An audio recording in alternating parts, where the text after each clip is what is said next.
Salam alaikum à tout le monde, j'espère que vous allez bien. Nous allons débuter un nouveau live où nous allons exposer la gnoséologie sacrée des imams et en rapport avec la lumière mohammedienne, donc la lumière primordiale. On va essayer de détailler qui est l'imam en tant que principe divin, l'imam céleste, l'imam historique, et nous allons expliquer en quoi l'imam est très important lors des événements de la fin des temps. Alors, tout d'abord, que signifie la gnoséologie? La gnoséologie, dans le cadre sacré, c'est la science de la connaissance, d'accord? Mais ici, ce n'est pas une simple théorie cognitive, comme par exemple en philosophie moderne, d'accord? Ici, on parle d'une connaissance sacrée, vivante, une connaissance théophanique, une connaissance qui est reçue, qui est infusée, qui est transmise par les imams. Ces imams qui ne sont pas juste des figures historiques, mais qui sont vraiment les architectes du réel caché, du batin en fait, de la science cachée. Alors, dans cette vision, on va parler du plérôme céleste. Le plérôme céleste, c'est en arabe al-rafiq al-a'la. Al-rafiq al-a'la. D'accord? Alors, le plérôme céleste, c'est l'entièreté du haqq, du réel. Ce n'est pas un simple lieu, d'accord? Mais c'est un état d'être absolu.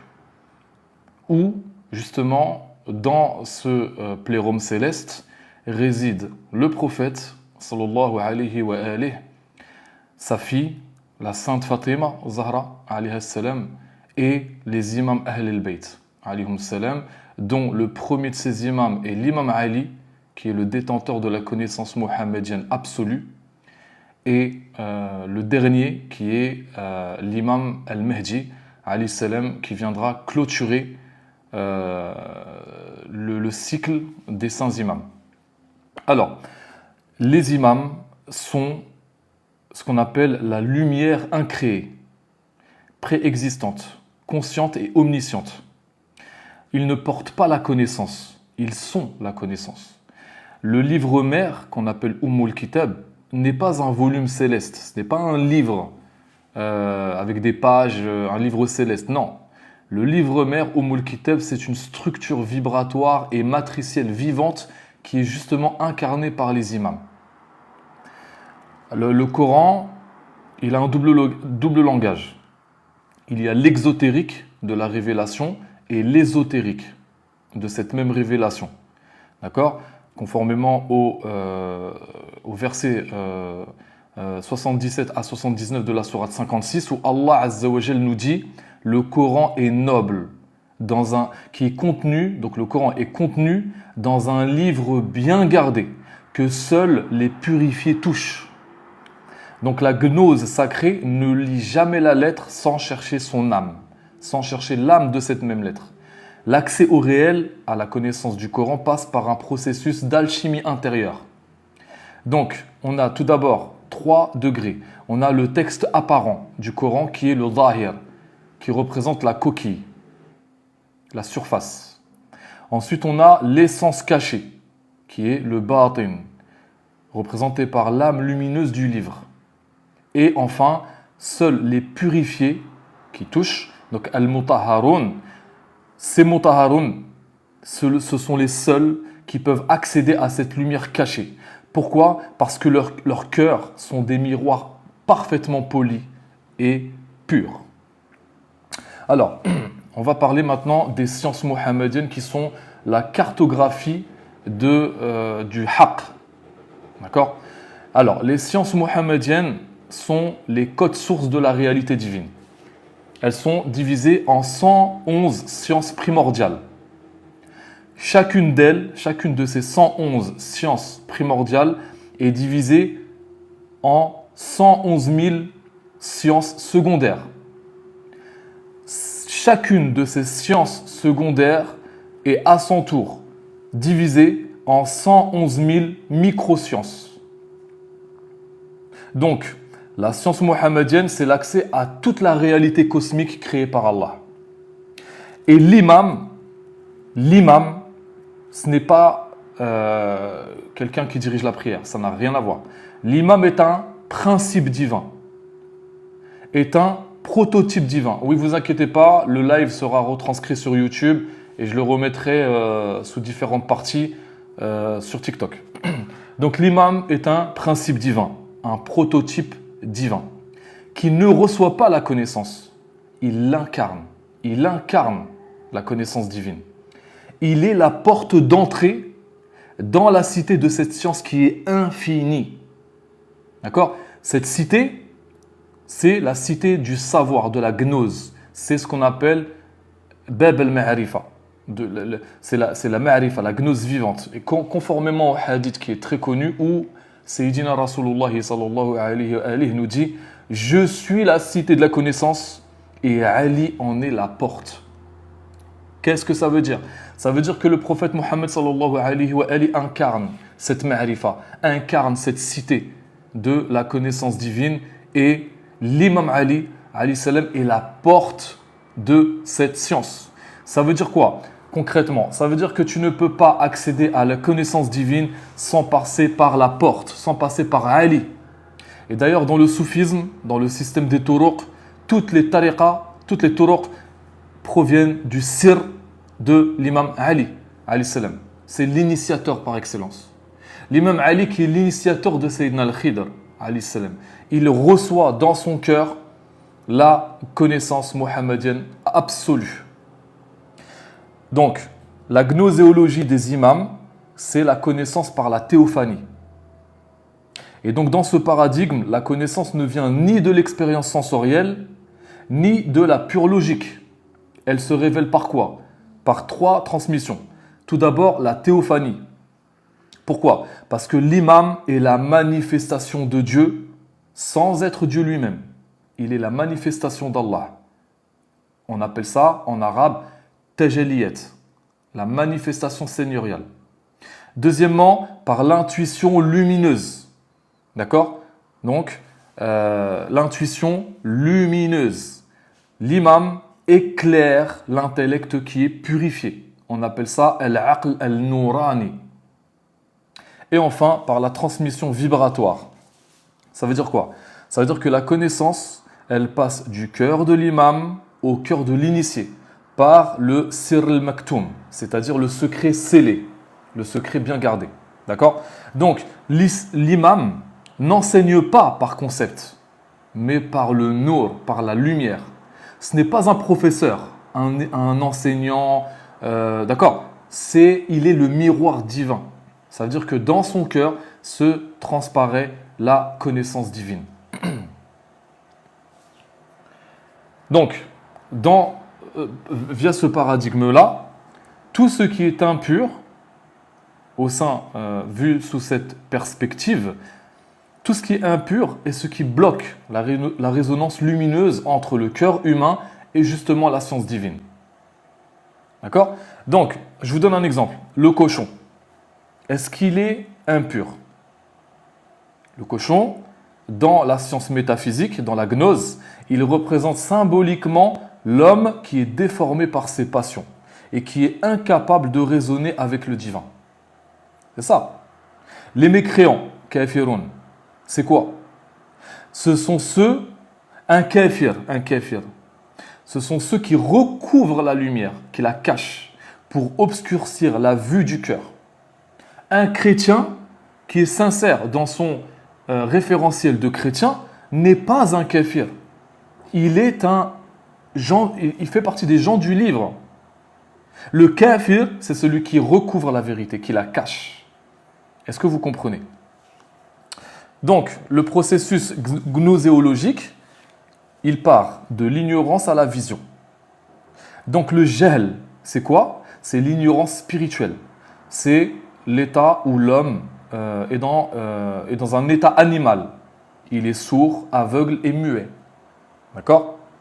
Le dhikr permet le rappel à l'origine. C'est l'activation du cœur. D'accord? Ensuite, le troisième niveau, c'est la suhba. C'est-à-dire la fréquentation des imams vivants. Ils sont le Coran vivant, en vérité. L'imam est le Coran vivant, le Coran marchant sur terre. Pourquoi? Parce qu'il transmet la lumière mohammedienne, la lumière divine, la connaissance divine. Le quatrième niveau, c'est le fana fil imam, l'annihilation du faux soi dans l'imam, puis dans la réalité divine. Tu ne peux pas accéder à la réalité divine sans passer par l'imam. C'est impossible. C'est impossible. Si tu crois qu'avec tes actes d'adoration, même si tu adores Allah pendant 10 000 années non-stop, tu ne parviendras pas à un atome de la connaissance divine. Pourquoi? Parce que la connaissance divine, elle est reflétée, elle est typifiée, elle est incarnée par l'imam. L'imam est le miroir réflecteur de la connaissance mohammedienne, de la connaissance divine. Donc tu dois d'abord t'annihiler dans l'imam, puis dans la réalité divine. Et ensuite, le dernier niveau, c'est le baqa billah, c'est-à-dire la subsistance en Allah par la science vivante. Donc l'imam, c'est le clé de l'intelligibilité du monde. D'accord? L'imam est le prototype divin vivant. Imam il-Mubin. Il est le modèle cosmique par lequel tout a été mesuré. Il est le miroir divin dans lequel l'univers entier se contemple. Et il est la clé du sens de l'univers et du texte. D'accord? Sans l'imam, le Coran reste muet. L'univers reste abscon. La prière devient rituel sans âme. Le pèlerinage devient un tourisme sacré. D'ailleurs, on le voit bien aujourd'hui. Il n'y a plus d'imams. D'accord? Les imams, il n'y en a plus. Je parle des imams Ahl al-Bayt, alayhum salam. Donc, de ce fait-là, nous rentrons dans un combat, si je peux dire ça comme ça, un combat spirituel, entre la gnose d'un côté. Je ne lis aucun livre. Ce n'est pas un livre ce que je vous dis. Ce sont des connaissances que Allah subhanahu wa ta'ala m'insuffle. Donc je ne dis pas détenir la vérité. D'accord? Si vous vibrez avec ce que je dis, marhaba. Si vous ne vibrez pas, je suis désolé. Donc la gnose est différente du dogme. Et c'est là le dilemme des voiles. Pourquoi? Parce que il y a l'aspect où la religion insiste sur la lettre, la loi, donc l'apparence, et un autre côté, donc c'est le dahir du din, le dahir de la religion, et le batin qui va insister sur l'esprit, sur la lumière, sur l'initiation. D'accord? Alaykoum salam à toutes les nouvelles personnes qui viennent d'arriver. Je suis désolé, hein, je suis lancé, donc voilà. Ne m'en voulez pas si je ne réponds pas à votre salam. Donc cela rappelle quoi? Rappelle la tension entre les gnostiques chrétiens et les premiers dogmatiques. D'accord? Ceux qui cherchent l'âme et ceux qui figent la lettre. Donc la vraie gnose réclame le sacrifice du voile. C'est-à-dire briser tout conditionnement, brûler toutes les images mortes et renaître dans la lumière de l'imam. Subhanallah. Donc, dans cette gnoséologie, le véritable ennemi, ce n'est pas un shaitan externe. Les gens ils pensent que shaitan, Iblis, c'est l'ennemi. Non. Non. L'ennemi, c'est notre partie bestiale. C'est notre ego qui est impur, qui se nourrit de shahwat, qui se nourrit de passion. C'est notre ignorance déguisée en certitude. Et même si tu arrives à dompter l'âme bestiale, donc le nefs, tu as aussi le nefs spirituel. Beaucoup de gens qui sont dans la spiritualité pensent être des spirituels. Ils pensent. D'accord? Mais ils sont dans un ego spirituel. Et l'ego spirituel est beaucoup plus difficile déjà à détecter, à cerner et à combattre. Parce qu'une fois que tu as les acquis spirituels, une fois que tu commences à avoir des pouvoirs, entre guillemets, il y a des gens, j'en connais beaucoup, des gens qui sont sincères, ils sont dans leur démarche spirituelle, et commencent à avoir des voiles qui commencent à s'enlever, et ils pensent être des cheikhs, ils pensent être des éducateurs de l'âme et tout, alors qu'en vérité, ils sont à fond dans l'ego spirituel. Voilà. Il y en a beaucoup des comme ça, malheureusement. Donc, la gnose, elle passe par une guerre intérieure d'abord, une transmutation alchimique, où l'animal devient ange. L'animal intérieur devient ange. Et la matière devient le véhicule de la lumière, justement. Est-ce que vous comprenez? Donc, cette gnoséologie, c'est quoi? C'est avant tout une épistémologie de la lumière. Une manière de comprendre le monde à travers la présence des saints imams. C'est la science de l'âme. C'est la résonance du cœur purifié avec le livre vivant qui est, je l'ai dit tout à l'heure, le saint imam, l'imam.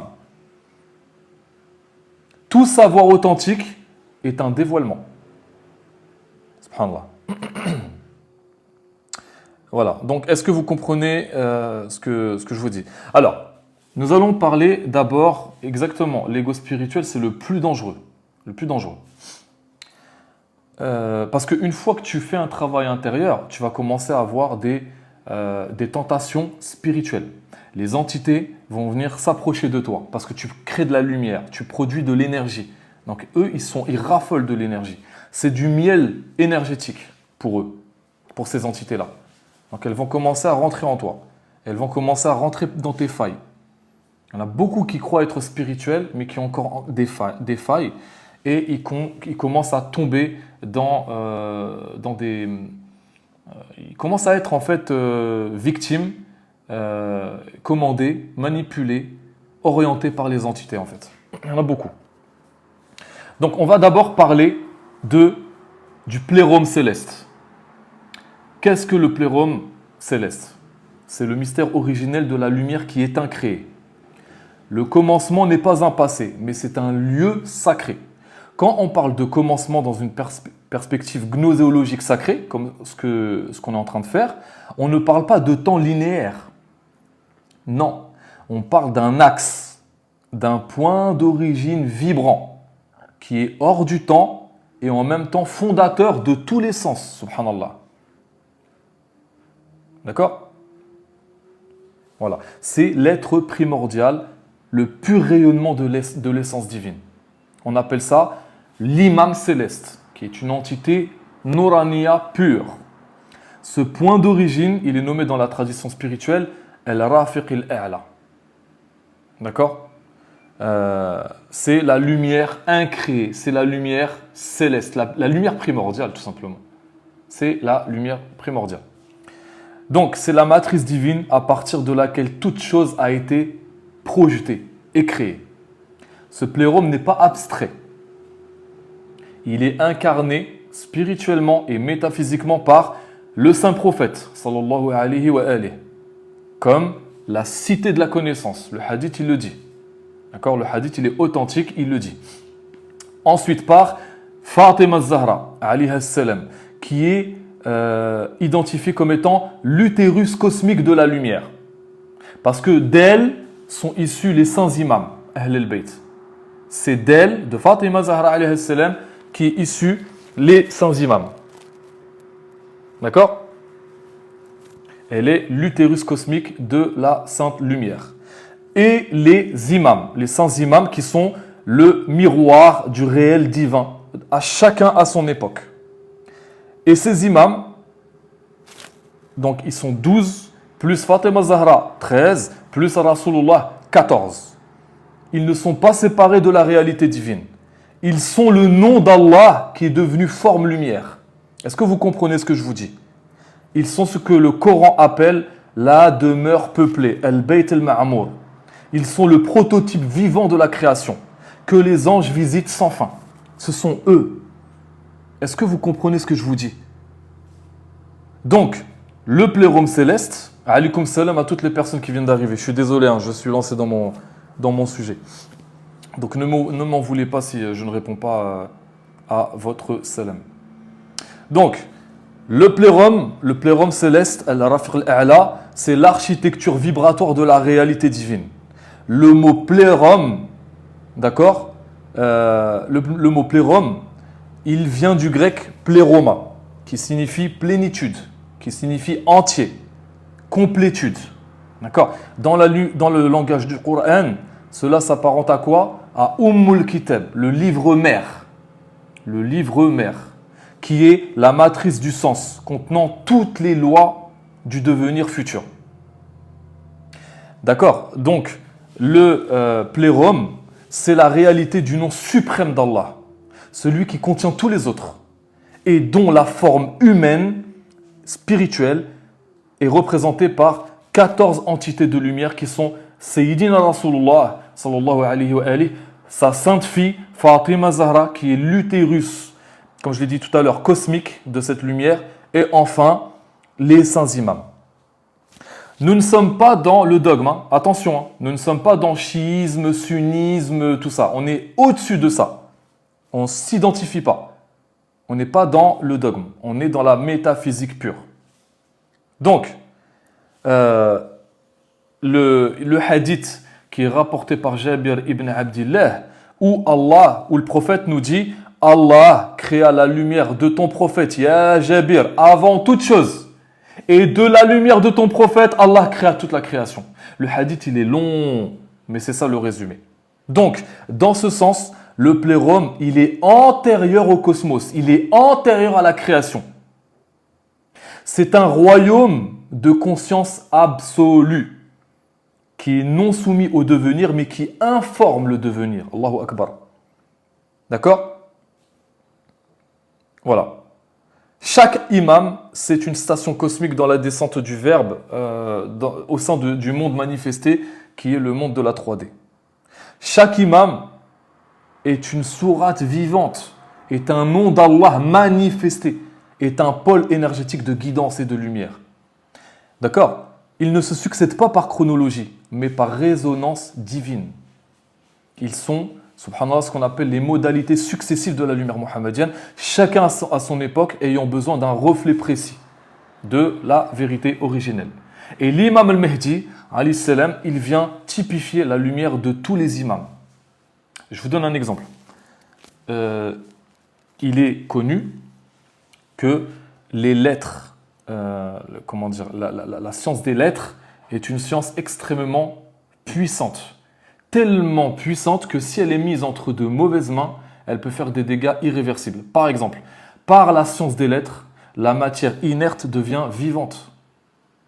C'est par ce biais que Sayyidina Isa alayhi salam pouvait faire vivre les morts, pouvait guérir l'aveugle, pouvait marcher sur l'eau, pouvait multiplier la nourriture, etc. Pourtant, Sayyidina Isa alayhi salam avait la connaissance que de 2 lettres, entre guillemets. Il avait la connaissance de 2 lettres. Sayyidina Sulayman alayhi salam, il avait la connaissance d'1 lettre. Avec cette seule lettre, il pouvait commander les armées de démons, de djinns, il commandait au vent, il comprenait le langage des animaux, etc. etc. L'imam al-Mahdi alayhi salam aura la connaissance des 28 lettres. Les 28 lettres dans leur totalité seront déposées dans la science de l'imam al-Mahdi alayhi salam. Je vous laisse imaginer l'étendue déjà de sa science et de ses pouvoirs. Ça dépasse incroyablement le mental humain. D'accord ? Voilà. Pourquoi ? Parce que Allah, subhanahu wa ta'ala, dans la sourate Yasin, dans le verset 12, Allah il dit « Et nous avons tout dénombré au sein d'un prototype vivant, déclaré. » Un prototype vivant, imamin mubin. Nous avons tout dénombré, c'est-à-dire nous avons tout retranscrit dans un prototype vivant, et déclaré, évident. Imamin mubin, c'est l'imam. L'imam contient la science de toute la création. Et Allah, il le dit dans ce verset-là. Et bizarrement, c'est le verset 12. Le verset 12 de la sourate Yasin. Donc ceci explique cela. Donc ce verset, c'est un code spirituel pour ceux qui ont la science du cœur. Il parle d'un imam cosmique qui contient toutes les réalités du monde visibles et invisibles.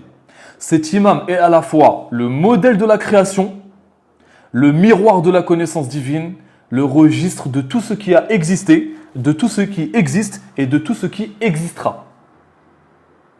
Donc ça, là je parle de l'imam cosmique, l'imam céleste, qui est incarné dans l'imam terrestre, de l'imam Ali à l'imam al-Mahdi, alayhi salam. Ces imams terrestres, historiques si vous voulez, attendez, excusez-moi, j'ai un petit problème. C'est bon. Donc, je disais, les imams terrestres sont les émanations temporelles de cet imam céleste, éternel, métaphysique. C'est une entité métaphysique. C'est le Ruh al-Qudus. C'est le Ruh al-Qudus. C'est ça. Et ils portent, donc ces imams historiques, ils portent. Alors, il y a un frère qui me demande, excusez-moi, je vais accepter son commentaire. Il me demande, tu es Shia ou Soufi? Alors, je l'ai dit tout à l'heure, mon frère, nous ne sommes pas dans les dogmes. Nous ne sommes ni dans le chiisme, ni dans le soufisme. Nous sommes dans la science prééternelle, au-delà des dogmes. Et au moment où je te dis ça, il y a l'Eden qui retentit. Donc, validation. On n'est pas dans les dogmes. Attention. Donc, les imams terrestres, ils portent la forme intelligible de toute chose. C'est ce que Ibn Arabi, Qaddasallahu sirahu, appellera plus tard le réel dans ses noms manifestés. D'accord? Voilà. Donc, dans le soufisme, comme dans le chiisme ésotérique, les 99 noms d'Allah ne sont pas des qualités détachées. Ce sont des forces cosmiques actives, des attributs opérants dans la création d'Allah. Et les imams sont ceux par lesquels ces noms se déploient dans le monde sensible, justement. Pourquoi? Parce qu'ils sont le vecteur de la rahma d'Allah, donc Ar-Rahman, Al-Alim, de la science suprême, et de Al-Qayyum, qui est le soutien du monde. Allah soutient sa création. Donc ce n'est pas une connaissance livresque, la science morte qu'on trouve dans les livres, la science luciférienne qui ne fait qu'alimenter l'ego. C'est une science, c'est une connaissance qui est vécue, qui est intégrée, qui est transmise vibratoirement et qui est incarnée. Donc celui qui contemple un imam, ou l'imam plutôt, avec les yeux du cœur, il voit un des noms d'Allah se manifester à lui.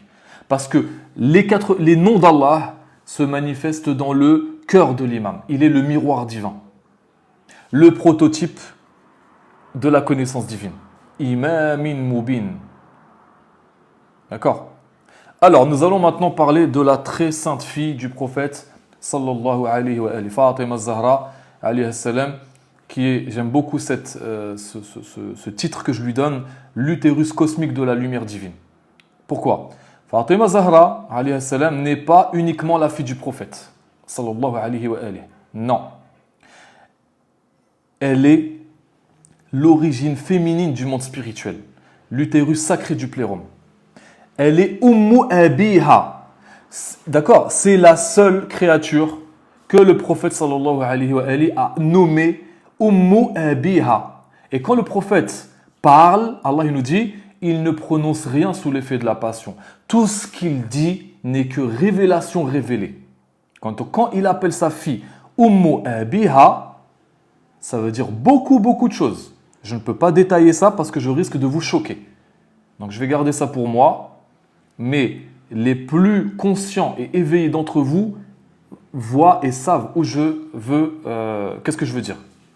Donc, Ummu Abiha, ce qui indique un paradoxe métaphysique profond. Elle est la matrice du prophète, tout en étant son enfant terrestre. Est-ce que vous comprenez? Elle contient dans son être la matière subtile de tous les saints imams. Elle est le réceptacle du verbe, le secret du dépôt divin. Elle est la amana d'Allah Azza wa Jal. C'est pourquoi le hadith, il nous dit « Fatima est une partie de moi. Celui qui la blesse me blesse. » C'est le féminin sacré. C'est le féminin sacré. La parole est masculin. C'est le masculin, c'est le masculin sacré. La parole. Mais le silence est le féminin sacré. Et le silence est antérieur à la parole. Avant de créer la création, quand Allah il a dit « kun », il a employé le verbe. Donc,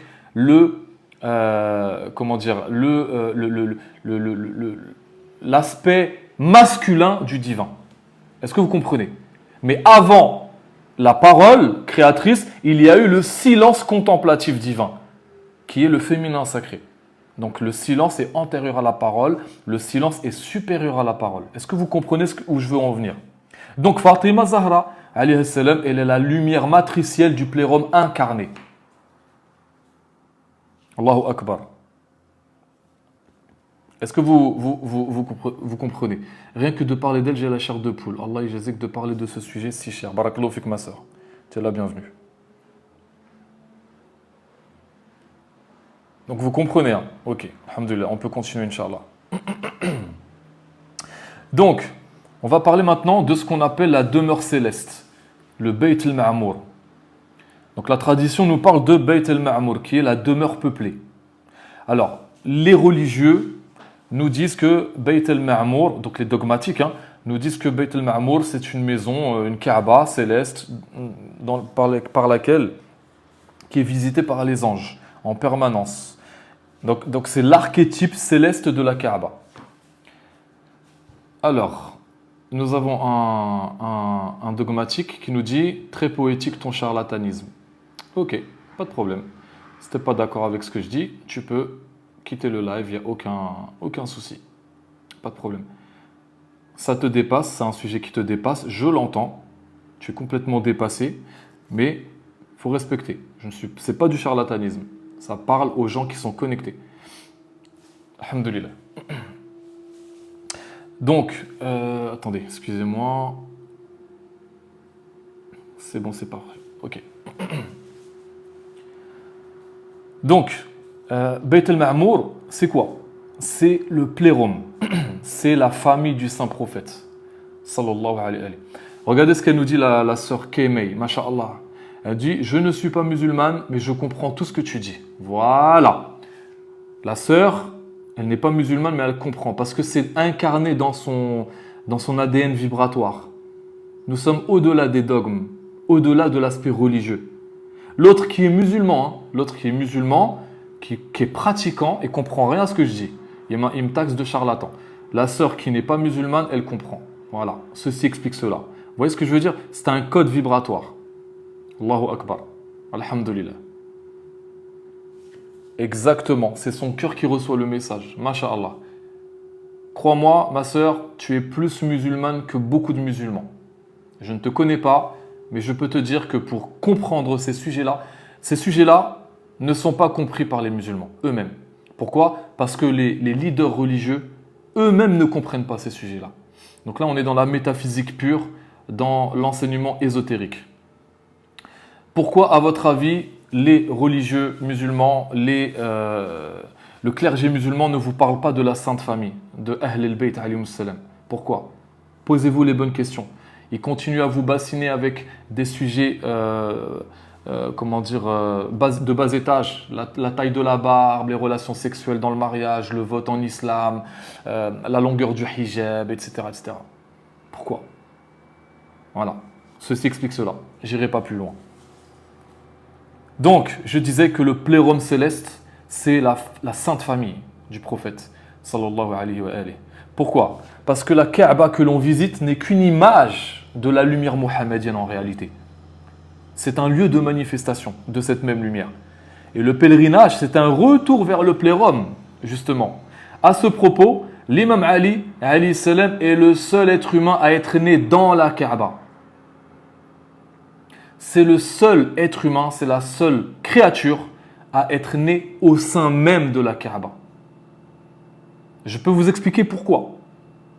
Mais il y en a beaucoup qui vont commencer à péter les plombs. Donc voilà, j'y vais doucement. Et Inch'Allah, khair. Parce que, voilà.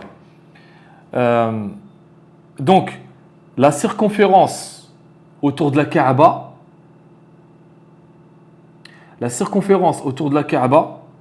c'est quoi?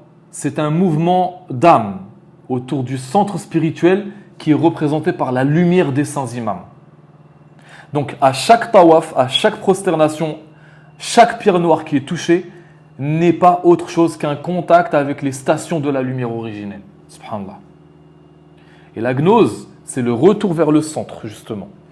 Le but de la gnose sacrée, c'est de revenir vers ce centre, vers la plénitude de l'origine, vers la lumière mohammedienne, qui est incarnée par l'imam.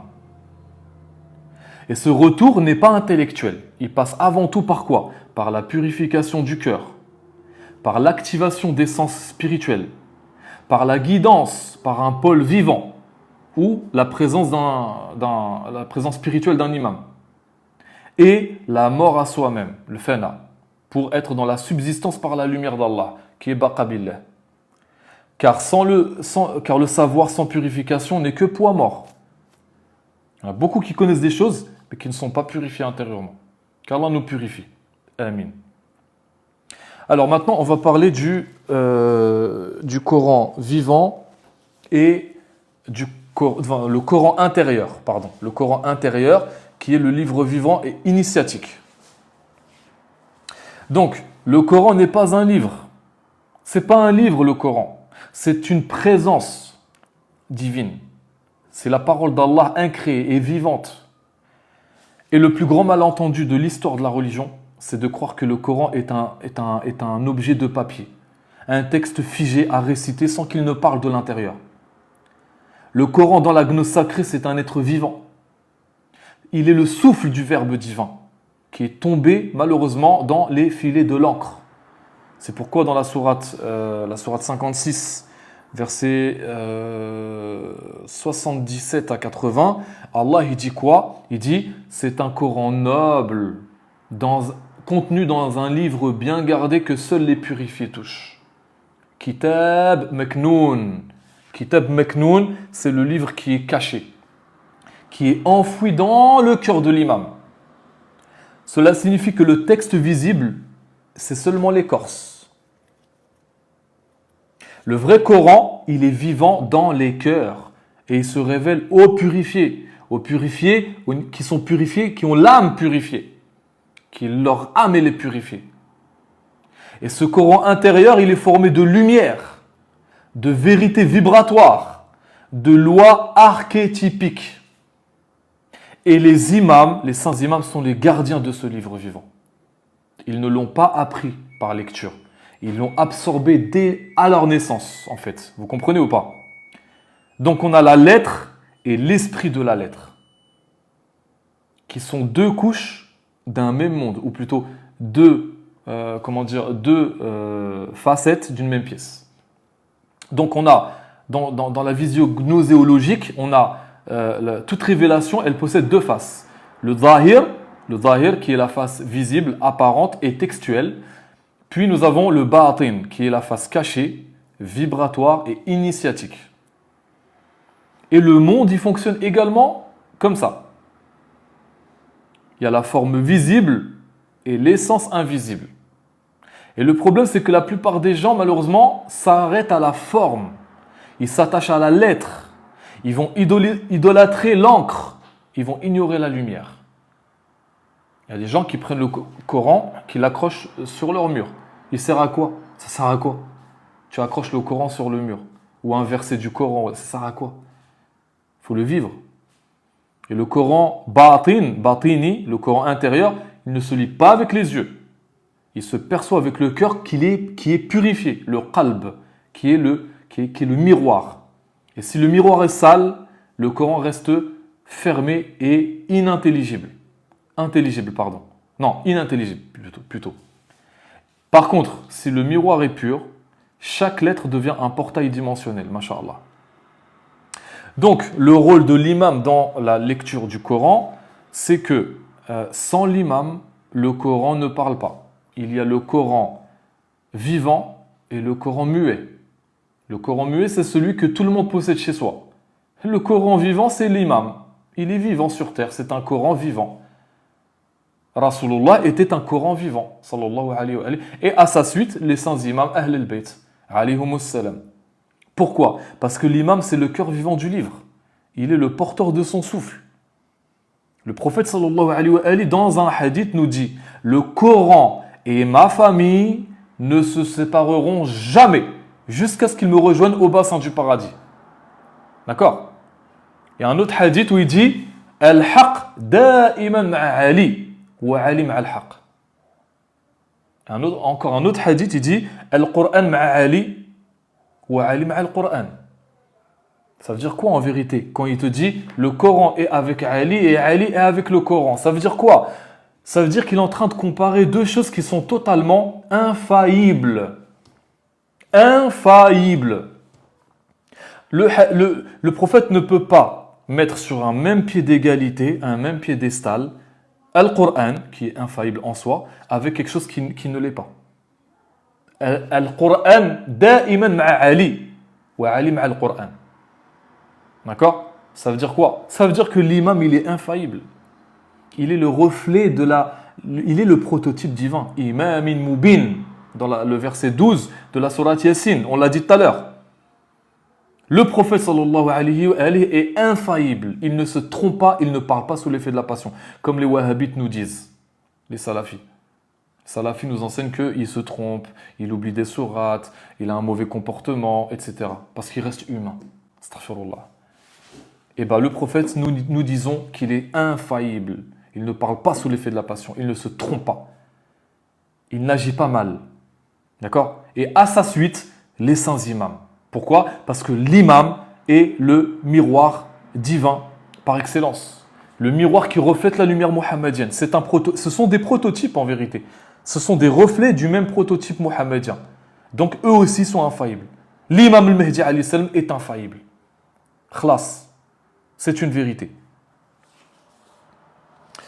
Donc le Coran et ma famille ne se sépareront pas jamais jusqu'à ce qu'ils me rejoignent au bassin. Ça veut dire quoi? Ça veut dire que le Coran et la famille du prophète, ils sont de même pied d'égalité. Allahu Akbar. Sauf qu'il y en a un qui est muet, l'autre il est vivant.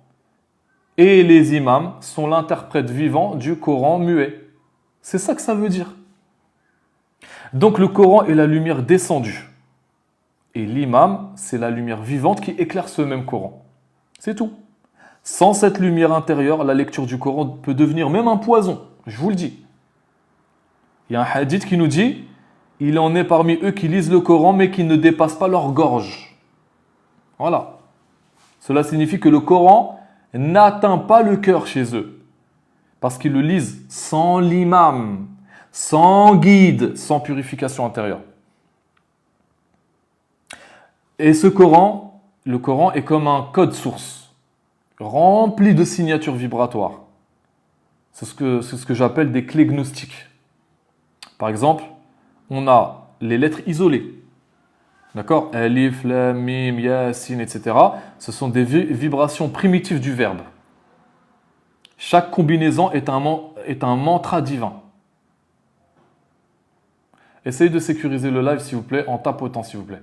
Parce qu'il y a des gens qui le signalent, des jaloux au cœur noir signalent le live. Donc, s'il vous plaît, tapotez un maximum, envoyez des j'aime, s'il vous plaît, pour faire monter l'algorithme du live. Barakallahu fikum. Merci beaucoup, les frères et sœurs. Donc, les lettres isolées. Ensuite, on a aussi les histoires des prophètes. Oui, il y a des sorciers. Mais à chaque fois, ma sœur, à chaque fois que je fais un live, il y a des sorciers qui essayent de repérer les zuhris dans mes lives, qui essaient de signaler mes lives, etc. Mais alhamdoulilah, leur manigance reste vaine. Alhamdoulilah. Donc, les histoires des prophètes, ce ne sont pas des narrations, de simples narrations historiques. Ce sont des métaphores de l'âme humaine. Par exemple, Moussa alayhi salam, c'est quoi? Il incarne l'énergie de libération. Il a libéré les Banu Israël, le peuple d'Israël. Pharaon représente quoi? Représente l'ego tyrannique. La mer Rouge, il a traversé la mer Rouge. La mer Rouge, c'est le cœur qui est purifié. Ce sont des codes. Le Coran contient aussi les interdits alimentaires, qui sont par exemple des symboles de pureté intérieure. Le porc, je ne dis pas il faut arrêter de manger, il faut pas manger de porc. Le porc est un animal impur, ça y a aucun souci. Mais métaphysiquement parlant, le porc représente tous les comportements vibratoires bas, les bas instincts. D'accord? Il y a des gens, alors on a tous une apparence physique, d'accord? On peut se draper des plus beaux vêtements, on peut mettre les plus beaux parfums, on peut se nettoyer 10 fois par jour en prenant des douches, etc., etc. Mais spirituellement, il y a des gens, quand vous les voyez, leur énergie, elle est tellement sale, elle est sale, leurs intentions sont sales, leurs pensées sont sales, leurs comportements sont sales. Et bien eux, spirituellement, ce sont des cochons, des porcs. Il y a d'autres gens, ce sont des loups, d'autres sont des ours, d'autres ce sont des chats, d'autres ce sont des serpents, etc. etc. D'accord? Donc métaphysiquement parlant, vous êtes apparenté à un animal, spirituellement parlant, en fonction de vos actes, de la pureté de votre cœur, de la pureté de votre âme, etc. etc.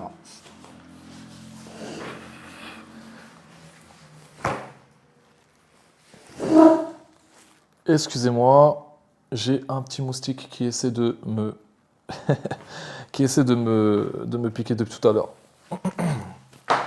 Désolé. Euh, Alors, le feu, la lumière, l'eau, ce sont... parce qu'Allah, il parle du feu, il parle de la lumière, il parle de l'eau dans le Coran. Ce sont des archétypes du combat entre l'âme et la nefs. D'accord? Entre le verbe et l'ombre. Allah parle aussi de la nuit, la lune, le soleil, etc. Ce sont des stades initiatiques de l'éveil spirituel. Pourquoi? Parce que le Coran, il est vivant mais crypté, codé. Et seul un cœur illuminé par l'imam peut déchiffrer cette langue, ce langage. D'accord? Le Coran nous parle de, dans le verset 171 de la sourate Al-Baqarah, il nous parle de sourds, muets, aveugles, ils ne raisonnent point.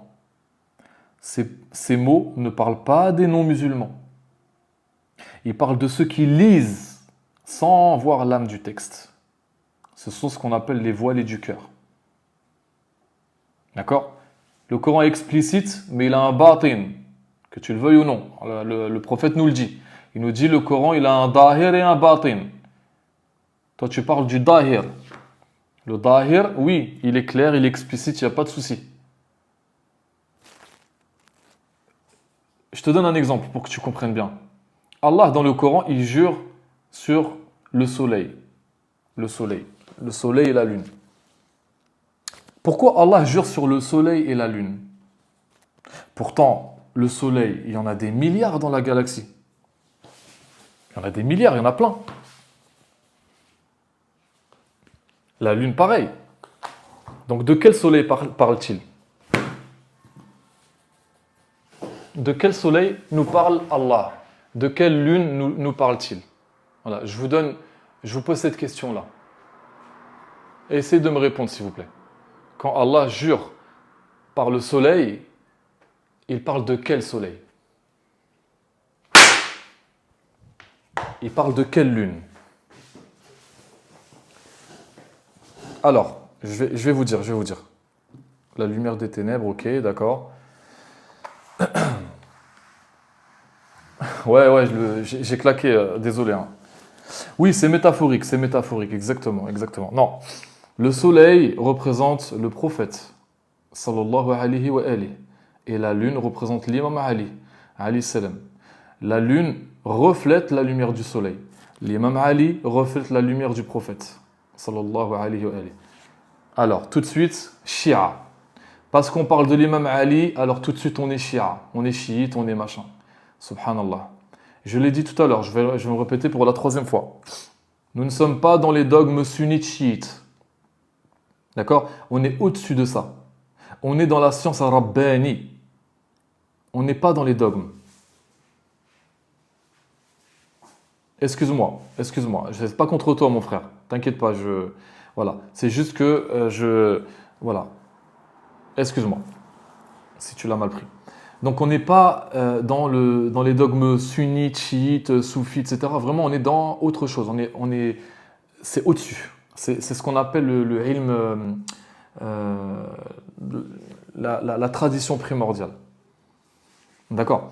Donc, le prophète sallallahu alayhi wa représente le soleil et l'imam Ali alayhi salam en tant que reflet de la lumière mohammedienne, de la science mohammedienne, puisque le prophète nous dit je suis la cité de la connaissance et Ali en est la porte. Tu ne peux pas rentrer dans cette cité de la connaissance divine, de la gnose, sans passer par Ali. Donc Ali, c'est la lune qui reflète la lumière du soleil, qui est le prophète. C'est pour ça qu'Allah il jure par le soleil et la lune. C'est un couple métaphysique. Le prophète sallallahu alayhi wa sallam l'imam Ali est le seul le seul compagnon à qui le prophète sallallahu alayhi wa sallam a dit « Tu es mon frère, tu es pour moi comme Haroun l'était pour Moussa ». Il n'a pas dit à un autre compagnon, il a dit à Ali. Ça veut dire ce que ça veut dire. Ce sont deux réalités d'une même pièce. Voilà, c'est la vérité. Oui, le live est enregistré et il sera diffusé, Inch'Allah, sur YouTube et sur TikTok en plusieurs phases. Alors, donc, je disais tout à l'heure, sourd, muet, aveugle, il ne raisonne point. Il ne parle pas des non-musulmans, Allah, dans le Coran. Il parle de ceux qui sont voilés dans le cœur. Même ceux qui sont musulmans, hein, parce que ce sont des animaux humains, ce sont des bêtes parlantes. Pourquoi? Parce qu'ils sont saturés de passion, prisonniers de leur ego et couplés à la lettre sans lumière. Donc, la gnose, la ma'rifa, elle exige la cassure du miroir égocentrique et la mise en résonance avec l'intelligence divine, qui est l'aql ar-rabbani. D'accord? Voilà.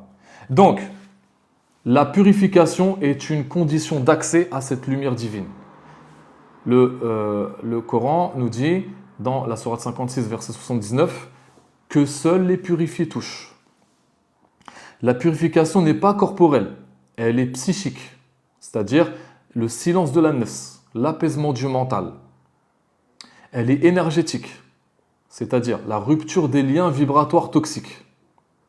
Elle est spirituelle, c'est-à-dire la sincérité avec Allah, le dépouillement et la reliance à sa lumière. Elle est ontologique, c'est-à-dire l'alignement avec le sens divin de sa propre existence. Donc, seule une telle purification permet au Coran de s'ouvrir de l'intérieur et justement de se déployer comme un jardin intérieur, subhanallah. Et les imams, les saints imams, mes frères et sœurs, ne lisent pas le Coran comme nous. Détrompez-vous. Pourquoi? Parce qu'ils sont, je l'ai dit tout à l'heure, ils sont le Coran en chair et en lumière. Ils sont eux-mêmes le Coran. Leurs actes, leur silence, leurs regards, leurs prières, leurs intentions, tout en eux reflète les versets d'Allah. Et ce sont eux le prototype divin déclaré dans la sourate Yassine, verset 12. Imamin mubin. Nous avons tout consigné, tout enregistré, tout compilé au sein d'un prototype évident, un prototype déclaré, vivant. Imamin mubin. Allah, il utilise le terme imam dans ce verset-là. Et bizarrement, comme je l'ai dit tout à l'heure, c'est le verset 12. 12, 12, 12. Voilà. Donc, leur relation au texte, elle est ontologique. Donc, je l'ai dit tout à l'heure, enfin, je viens de le dire à l'instant, pardon. Ils sont nés avec le Coran en eux. Leur relation au texte, elle est également vibratoire. Donc, chaque cellule de leur être résonne entièrement avec la parole divine. Et elle est interprétative. C'est-à-dire qu'il donne à chaque verset 1000 degrés de sens.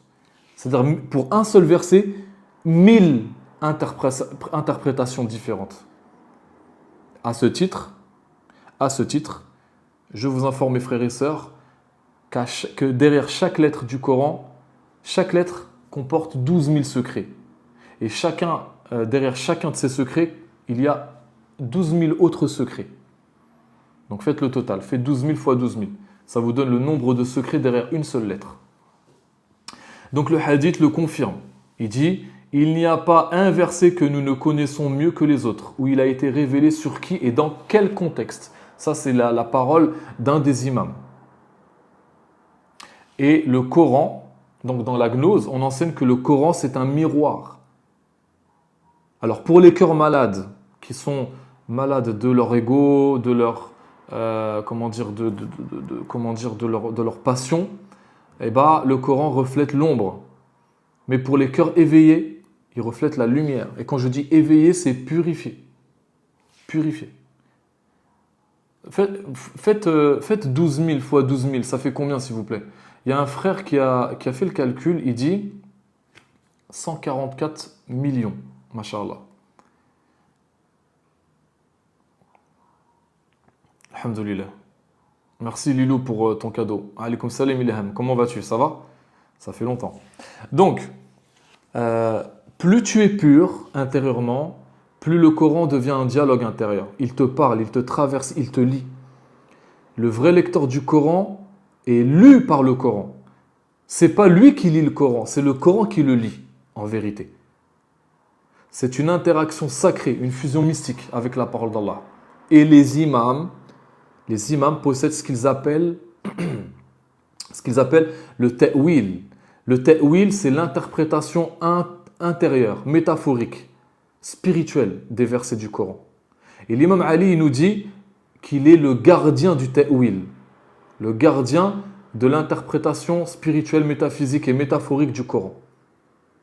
Les imams possèdent donc le ta'wil, l'interprétation intérieure. Ils possèdent le tanzil, la descente des versets en fonction des contextes et des situations. Et ils possèdent également ilm al-kitab, la connaissance du livre dans son essence, la connaissance primordiale. D'accord ? Donc, ils sont les maîtres du livre vivant, qui est capable de révéler les secrets cachés d'un seul mot, d'accorder à un verset une âme, un événement, voilà, et surtout de lire entre les lignes. C'est pour ça que plus un guérisseur, un raqi est pur intérieurement, plus sa lecture elle est puissante. Voilà, ceci explique cela. Donc, tout à l'heure on a parlé des sciences mohammediennes. Donc la science, elle est perçue comme une lumière pré-créationnelle.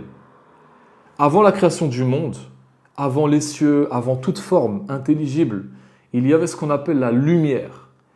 Cette lumière, c'est la lumière mohammedienne, le Nour Mohammedi, qui est la lumière de notre prophète sallallahu alayhi wa alihi, et qui contient en elle toutes les sciences divines. En fait, c'est l'intellect premier, al-aql al-awwal, l'intellect premier, c'est le Nour Mohammedi, c'est l'intelligence première et primordiale. D'ailleurs, il le dit, le prophète, il le dit, j'étais Mohammed avant la création du qalam. Non, c'est pas l'éther. Non, ça n'a rien à voir. Donc le hadith central, donc je le dis, la première chose qu'Allah a créée fut la lumière de ton prophète, Ya Jabir. Il le dit à ce compagnon. Donc, cette lumière n'est pas une lumière physique. C'est une structure vibratoire consciente, une matrice de savoir infini, un océan de signification cosmique et métaphysique. Elle contient les clés de la création, les codes de lumière, les lois du devenir, etc., etc., etc. La science du futur, etc., etc. Le prophète, sallallahu alayhi wa sallam, il avait la connaissance du futur, des événements futurs. Il avait cette science-là. D'ailleurs, il nous le dit. Il a dépeint les événements de la fin des temps. Parce qu'il avait cette connaissance. Et les imams aussi ont cette connaissance. Par reflet. Parce qu'on l'a dit tout à l'heure. Merci, Nour Lamsa. Donc, on l'a dit tout à l'heure, l'imam est le reflet du cœur du prophète. À très bientôt. Vous êtes les bienvenus. Barakallahu fikum. Donc, il existe, je l'ai dit tout à l'heure, 111 sciences mohammediennes. Et chaque science contient 111 000 unités de science. Et chacune de ces unités contient à son tour 111 000 sous-sciences. Donc, quand on fait 111 fois 111 000 fois 111 000, on obtient des milliards d'émanations de savoir. Tous issus d'un seul et même cœur qui est le cœur du prophète. Sallallahu alayhi wa alayhi. Et ces sciences ne sont pas des théories. Ce sont des ondes de connaissances vivantes. Subhanallah. Elles peuvent soigner les corps et les âmes, déclencher, pacifier des nations, pacifier des âmes, révéler des mystères, démasquer les voiles du mensonge, guider les gens, etc., etc., etc. Donc ces sciences, elles ne sont ni dans les livres, ni dans des écoles, ni dans des universités. C'est pour ça que tout à l'heure je vous ai dit, le ilm, la science morte, elle est codifiée dans les livres. Ça n'a rien à voir avec la science vivante. Le ilm qui est insufflé, qui est infusé dans un cœur qui est purifié. On appelle ça le ilm ladouni, la science vivante. Qu'Allah descend dans le cœur de ses élus. Donc ces sciences, comme je l'ai dit, elles ne sont pas codifiées dans les livres ou dans les universités, mais dans le cœur du prophète, sallallahu alayhi wa alayhi, et elle est transmise dans les cœurs des 12 imams, des 12 saints imams de Ahl al-Bayt, alayhi salam. Et elle est révélée uniquement à ceux qui purifient leur être jusqu'à la transparence totale. Qu'Allah fasse qu'on fasse partie d'eux. Amin. Donc l'imam est le récepteur multidimensionnel par excellence. Il reçoit, il porte, il dévoile et il transmet ses sciences. Et c'est ce qui va se passer avec l'imam al-Mahdi. L'imam al-Mahdi reçoit ces sciences-là divines et il va les transmettre à ses élus, à ses disciples, à ses généraux, à ses ministres, à ses chefs de guerre, etc. Qu'Allah fasse qu'on fasse partie d'eux. Amin.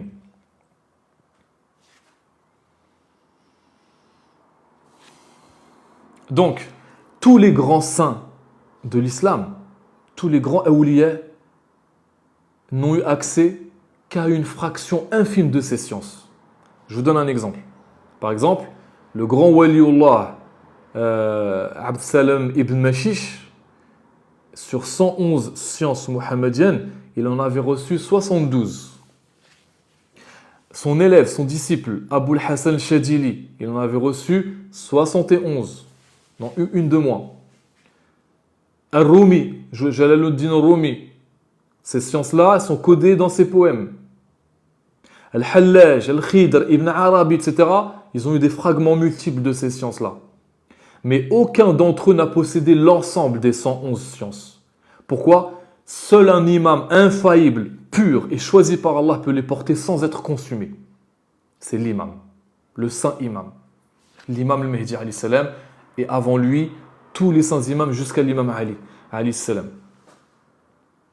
Donc chaque science mohammedienne, elle est décrite dans les textes comme une mer sans rivage. Imaginez une mer qui n'a pas de rivage, qui est infinie. Décrite comme une lumière sans ombre, comme un miroir qui ne renvoie que Allah. Un miroir qui ne renvoie que Allah. Allahu Akbar. Et recevoir une seule unité de ces sciences, écoutez bien ce que je vous dis, recevoir une seule unité de ces sciences, c'est comme boire dans un océan d'essence divine. Pourquoi ? Parce qu'elle transforme tout. Elle guérit le corps sans le toucher. Elle parle au cœur sans mots, sans parole. Elle éclaire l'intellect sans concept, sans dogme. Elle relie directement à la source mère, sans intermédiaire, à Allah.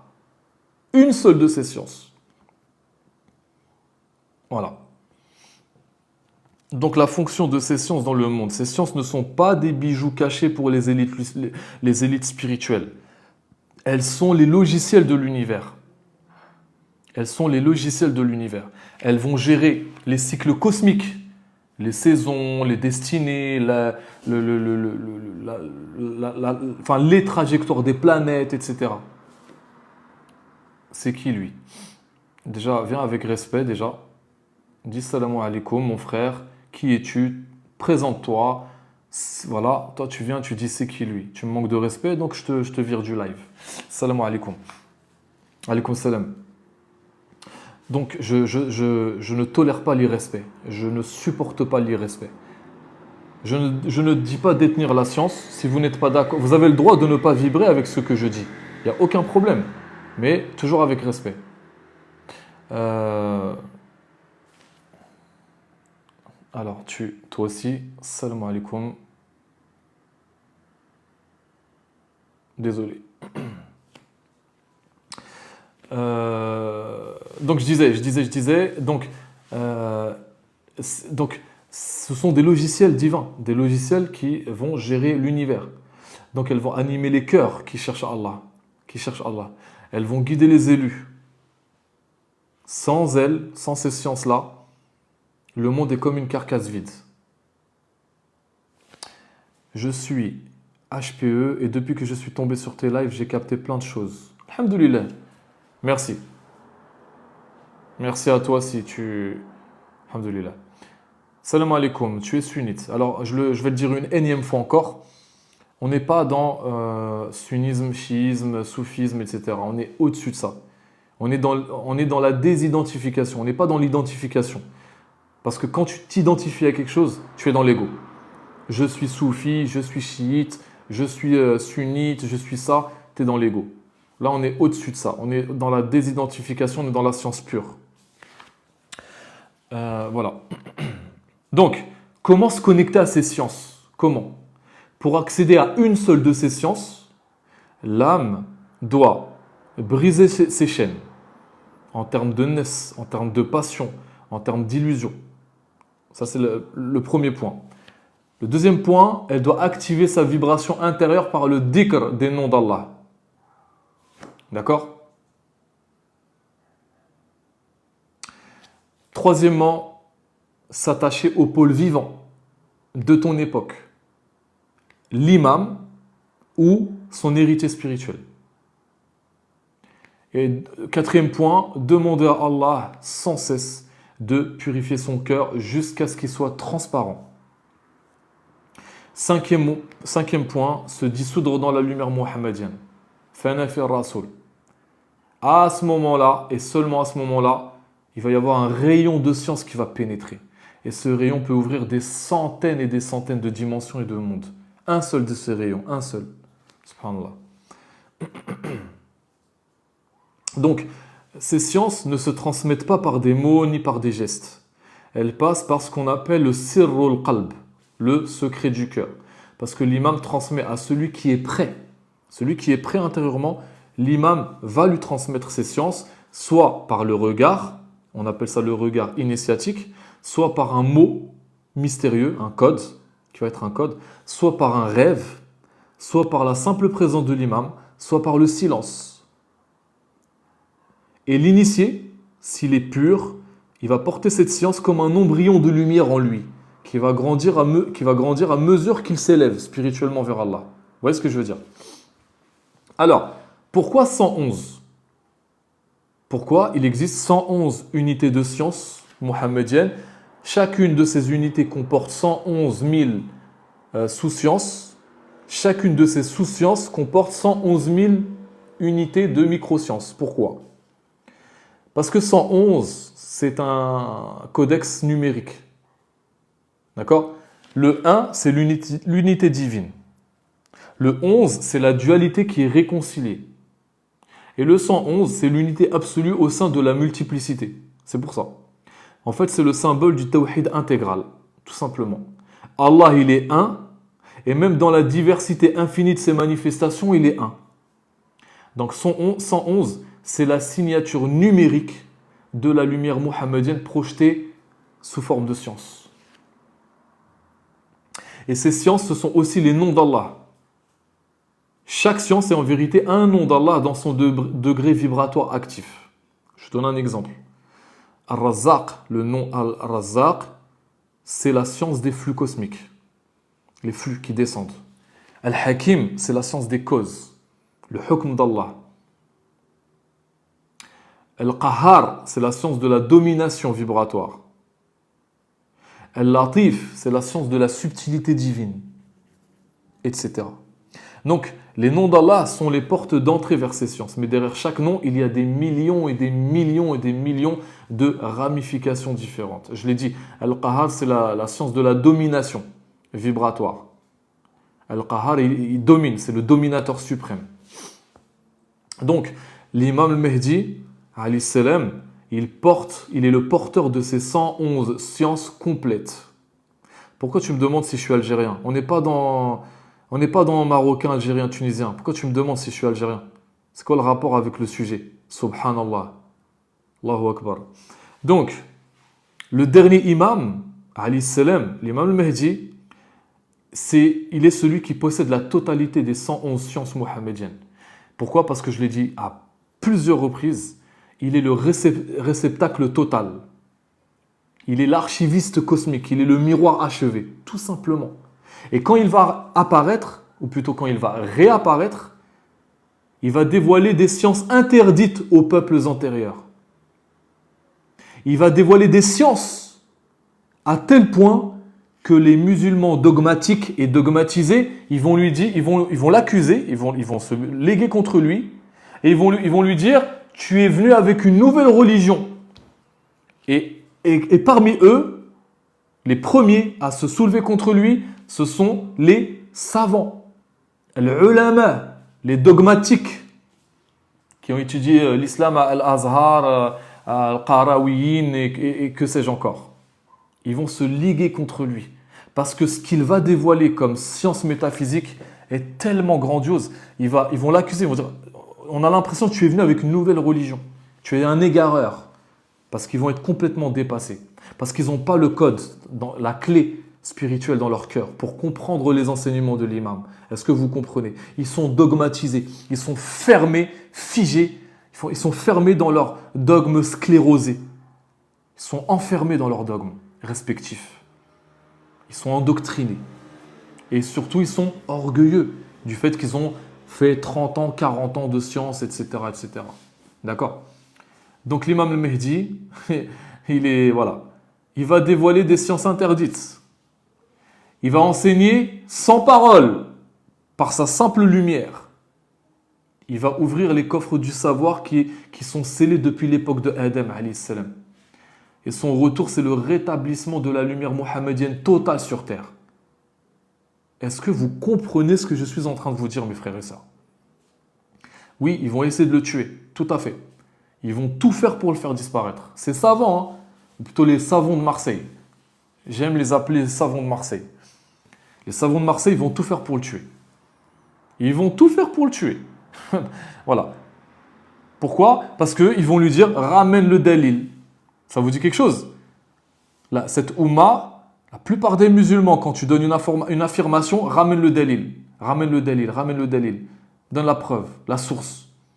La source. Moi, dans mes vidéos, je leur dis, quand il y en a un qui me demande la source, je lui dis Evian, Vittel, Épar, Volvic, voilà, Monroucou, etc. Comme ça, je lui fais fermer sa bouche. Je lui fais comprendre subtilement que ça ne sert à rien. Et c'est ce qui va arriver avec l'imam al-Mahdi, alayhi salam. Est-ce que vous comprenez? Donc, ces sciences, elles permettent quoi? Elles permettent de comprendre le langage des plantes et des animaux. Elles permettent de soigner par la vibration des noms d'Allah. Elles permettent de lire l'histoire d'une âme, juste en la touchant.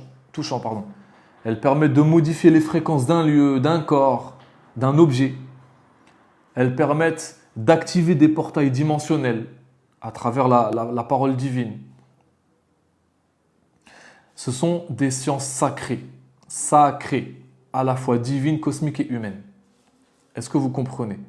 Je vous ai dit quoi tout à l'heure, par exemple, sur la science des lettres. La science des lettres, c'est une science sacrée.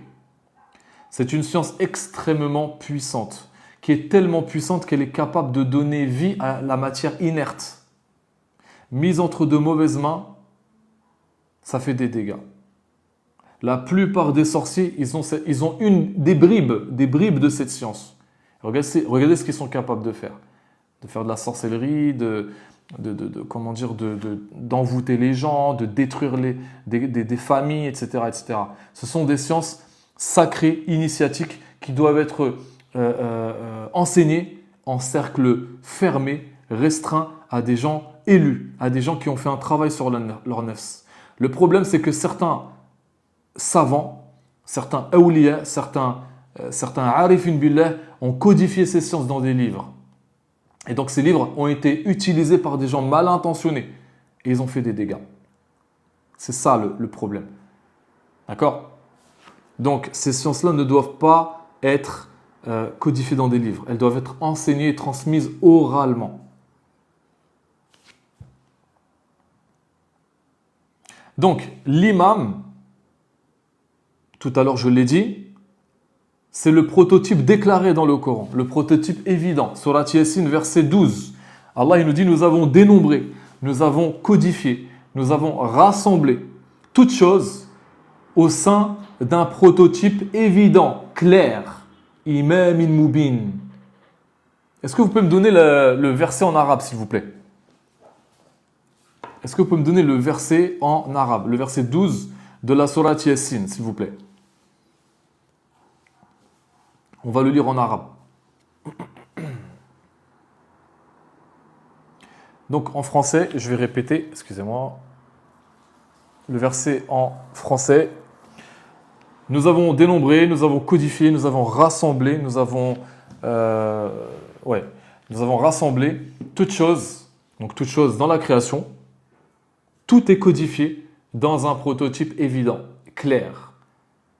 imamin mubin. Donc il n'y a personne qui me le donne en arabe, c'est pas grave. On va continuer. Alors, ce verset, il affirme que toutes les réalités, toutes les entités, tous les événements, passés, présents, futurs, toutes les dimensions, tous les actes, sont inscrits, codés et ordonnés dans un prototype divin vivant. Inna nahnu nuhyil mauta wa naktubu ma qaddamu wa atharahum. Ensuite, la suite du verset. Et ce prototype n'est pas abstrait.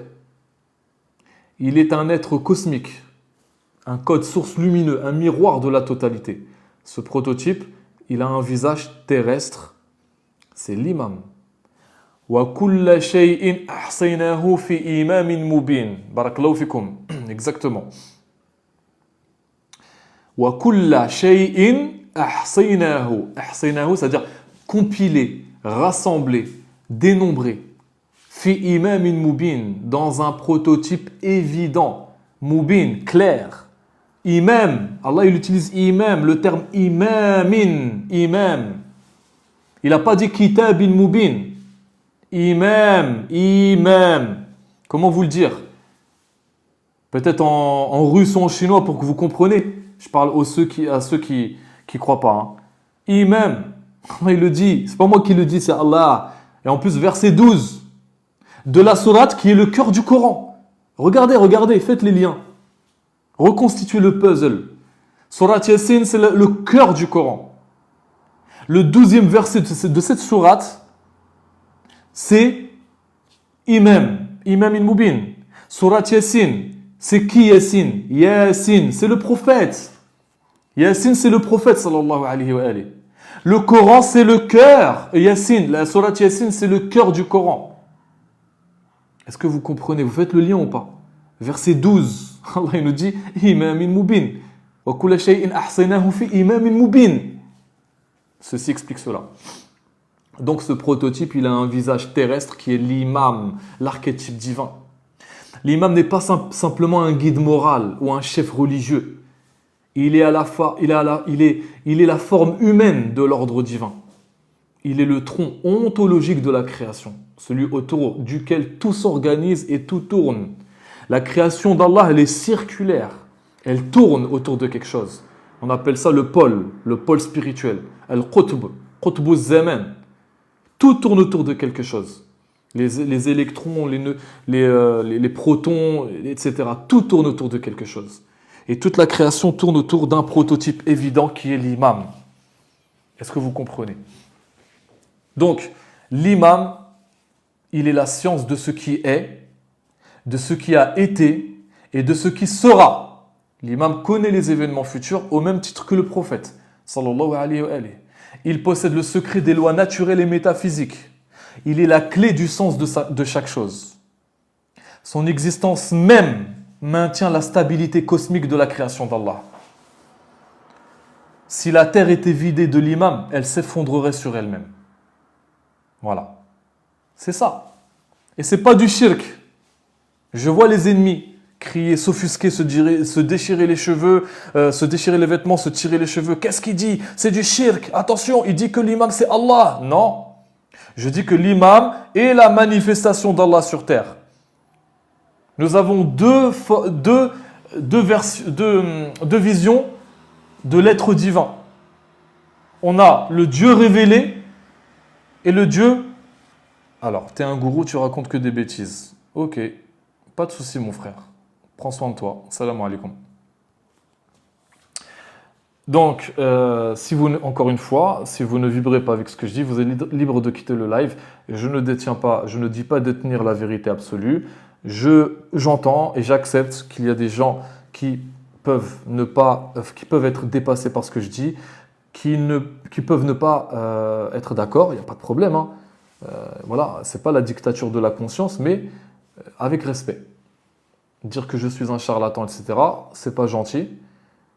Tout simplement parce que vous ne comprenez pas, alors tout de suite, vous criez au charlatanisme, etc., c'est grave. Enfin bref.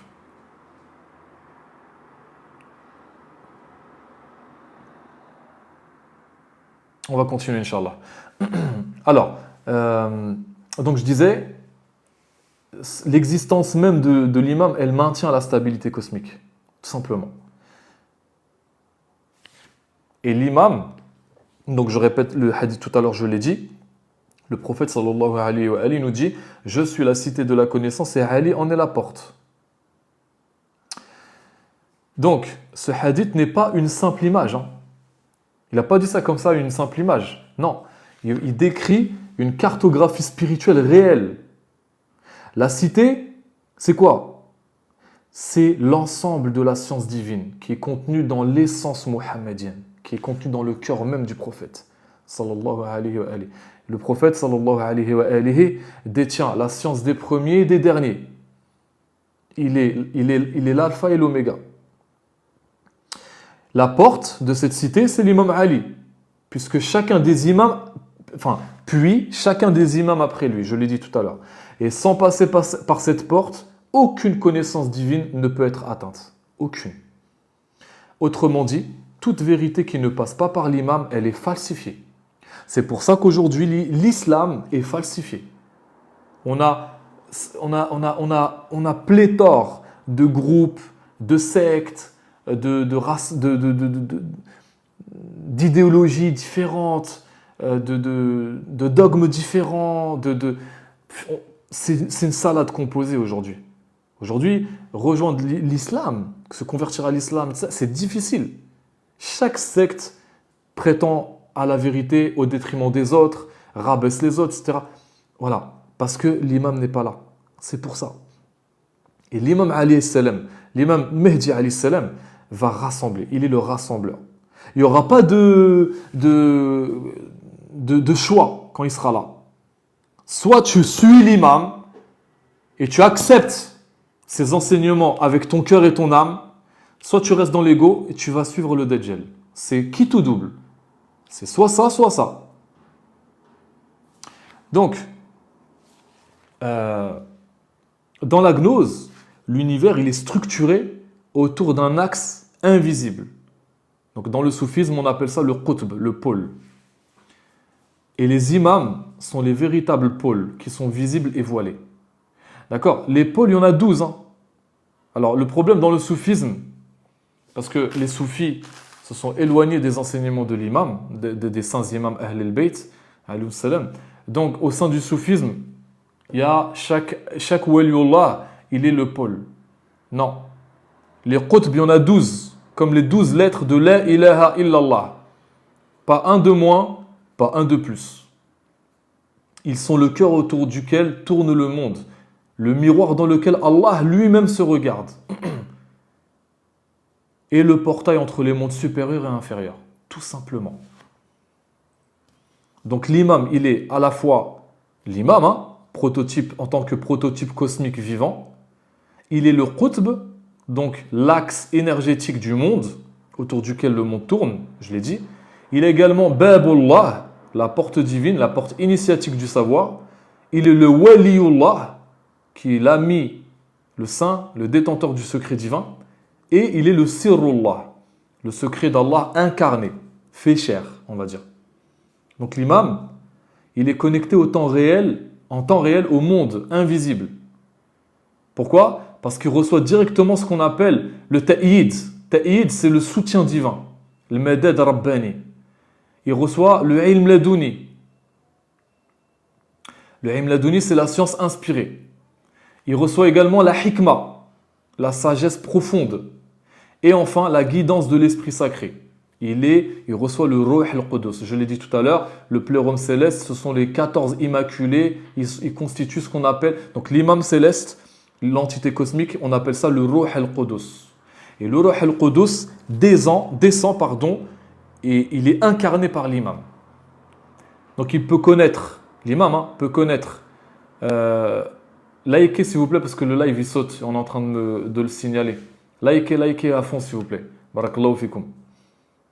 Alhamdulillah, vous ne réussirez pas à taire la vérité. Vous ne réussirez pas à taire. Vous pouvez signaler comme vous voulez, il n'y a pas de problème. Par la volonté d'Allah, c'est Allah qui décide. Alhamdulillah. Donc, l'imam, peut connaître ce qui est caché, non par magie, mais parce qu'il est en syntonie totale avec le centre du cosmos. Il perçoit les événements avant même leur manifestation dans le monde sensible. Et même si la révélation législative, on appelle ça le wahi, s'est arrêtée avec le prophète, sallallahu alayhi wa alihi, alors regardez ce qu'il me dit lui. Tu mens, tu appelles les gens à un personnage fictif. Aïe aïe aïe aïe, t'es loin toi. Hein. Aïe aïe aïe, tu es très très loin. Subhanallah. Il y a des cœurs qui sont vraiment voilés, hein, ça fait peur. Donc, je disais, même si la révélation législative qu'on appelle le wahi s'est arrêtée avec le prophète, sallallahu alayhi wa alihi, la révélation existentielle continue. D'accord?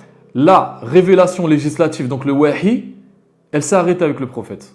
Il n'y a pas d'autres livres après le prophète. Il n'y a pas d'autres religions, d'autres messages divins après le prophète.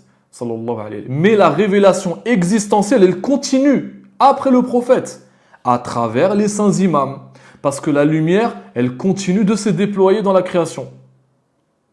Chaque imam est un chapitre vivant de la science divine, subhanallah. Il est l'exégète intérieur du Coran et justement de la création. Est-ce que vous comprenez? C'est pourquoi l'imam, il est à la fois le Coran parlé, le Coran natiq, et le Coran silencieux, samit. Voilà. L'imam, c'est le miroir pur. Il ne réfléchit que Allah. C'est tout.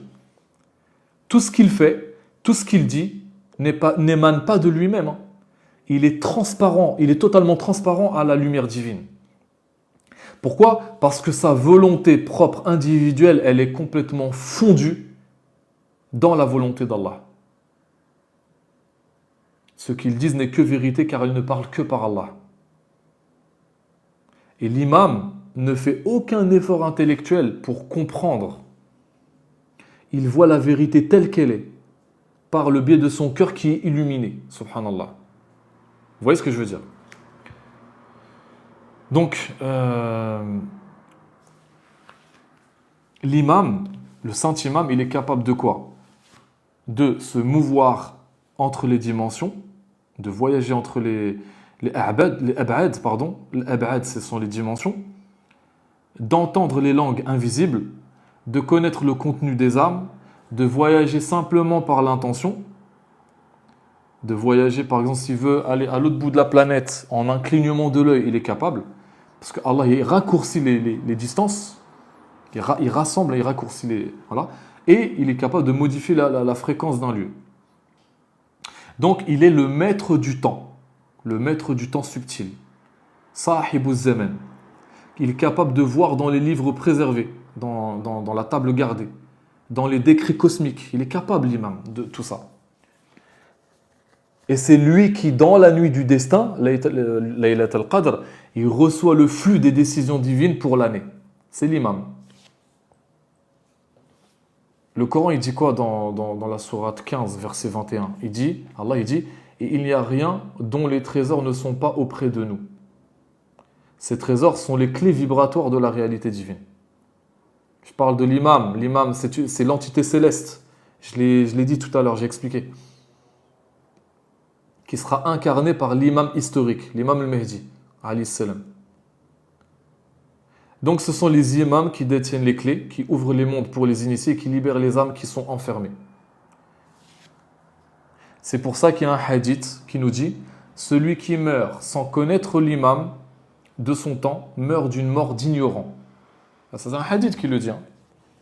Ne pas connaître son imam, c'est ne pas connaître la porte de son propre destin, tout simplement.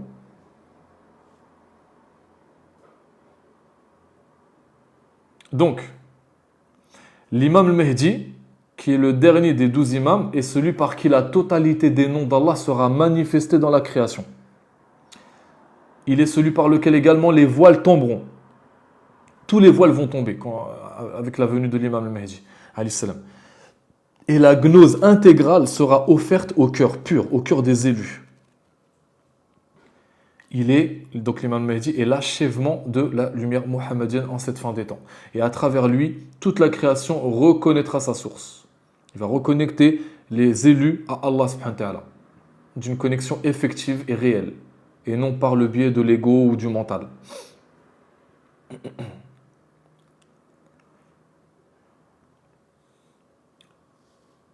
Donc, dans la gnose, le cœur humain, il est décrit comme étant un miroir. Quand ce miroir, il est sale, c'est-à-dire qu'il reflète les passions, le mensonge, l'ego, eh ben, il ne reçoit pas les flux divins. Quand ce miroir est nettoyé, il reflète la vérité, il reflète la lumière divine, et donc il reflète le visage de l'imam. C'est pourquoi les imams insistent sur la pureté du cœur, la pureté du qalb. Car tout savoir, toute gnose, toute guidance commence d'abord par le cœur. Et dans le hadith, il y a un hadith qui nous dit que le cœur du croyant, c'est le trône d'Allah. Mais ce cœur ne devient un trône que lorsqu'il est vidé de tout sauf Allah. De tout ce qui n'est pas Allah, justement. Voilà. Donc, ensuite, on peut un petit peu évoquer ce que j'appelle les étapes de la purification intérieure. Donc, pour devenir le réceptacle de la gnose divine, hein, de la ma'rifa rabbaniya, l'âme doit passer par 7 purifications. Il y a tout d'abord tazkiyat al-jism, c'est-à-dire la purification du corps, c'est-à-dire manger halal, l'hygiène en termes de sommeil, en termes de respiration, en termes voilà, de l'hygiène corporelle, etc. Ensuite, il y a ce qu'on appelle tazkiyat al-lisan, c'est-à-dire la purification de la langue, ne dire que la vérité, ne pas mentir, cultiver le silence, faire du dhikr d'Allah.